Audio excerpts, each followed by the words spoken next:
Hi, how are you? I'm Candace, and today I thought I would talk about how to tell if your neighbor is a witch according to the early modern European witch hunts and what they actually believed at the time.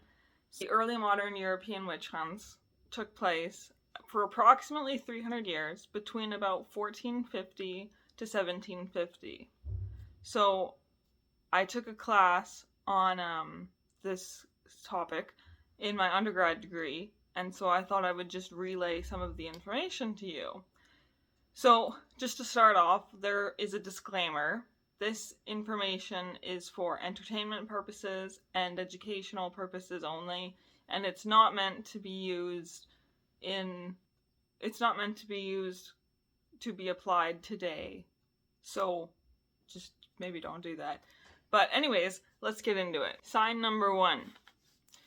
She is a young woman or an old woman who lives alone and who is known for herbal remedies. So herbal magic was definitely alive and well in early modern Europe. And women who lived alone were not exactly protected by the family or by a man, so they were more vulnerable to being accused of witchcraft. So, sign number 2. If he is a man, then he is a priest or a vagabond. So, priests and homeless men were more vulnerable to being accused of being witches, and homeless men is pretty obvious because they were homeless. They were not protected by anything. They were more vulnerable to a lot of things, actually. But priests might surprise you. So I'm not entirely on the up and up about why priests were the target, but I'm thinking it's probably because they had perceived power over the congregation, and when they theoretically abused that power, then they could be accused of witchcraft, just because, just to get rid of them, kind of thing. Or okay, sign number 3. They have given you the evil eye. So the evil eye is basically, if you don't know, it's like a glare. Essentially, it's just glaring at you. But in early modern Europe, the evil eye was a very real, very powerful thing. So if they gave you the evil eye, then that's a sign that they might be a witch, because sometimes if you get the evil eye and then something bad happens to you, it's like, oh my gosh, that's witchcraft right there. Okay, sign number 4. They cursed you, and afterwards something bad happened to you, your family, or any animals that you might own. So this is basically a logical fallacy, this one, because it's saying after this, therefore because of this, which is a logical fallacy. But anyways, it was a real situation in early modern Europe. If somebody cursed you and then something bad happened to you afterwards, you could trace it back to the curse and assume that was to do with it, and assume that was witchcraft, because the curse actually worked. Sign number 5. You have found a dead lizard or a snake under your doorstep, or the remains of one. So this would have been put there by a witch to use for nefarious purposes. Basically, that sums that one up. 6.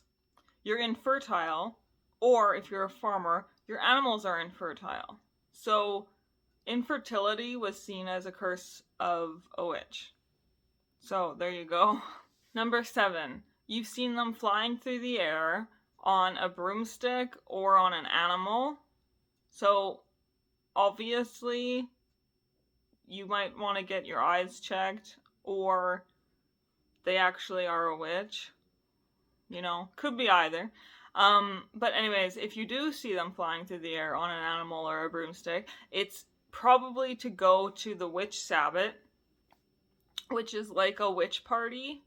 And at the witch party, they will do 3 main activities.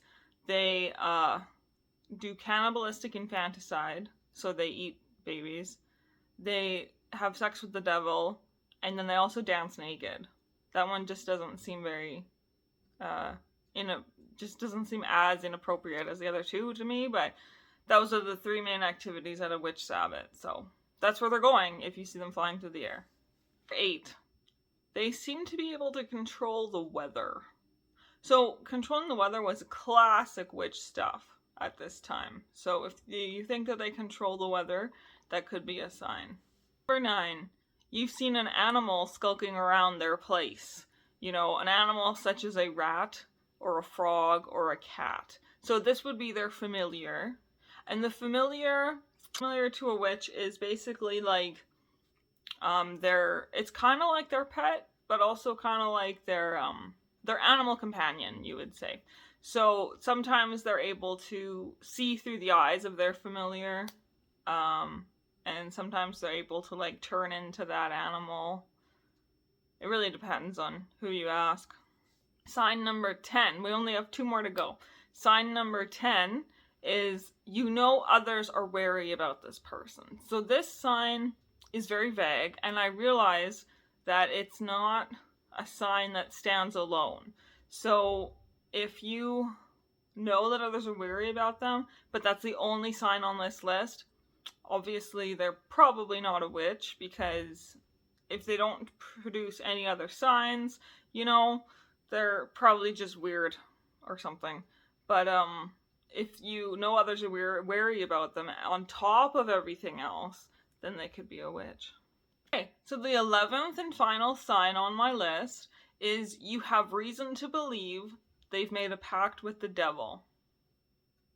This one kind of speaks for itself, I guess, but, well, maybe it doesn't, because maybe you don't know that in early modern Europe, witches, in order to become a witch, you have to make a pact with the devil. That is just how it works. That is like the number 1 rule for becoming a witch, is you have to make a pact with the devil.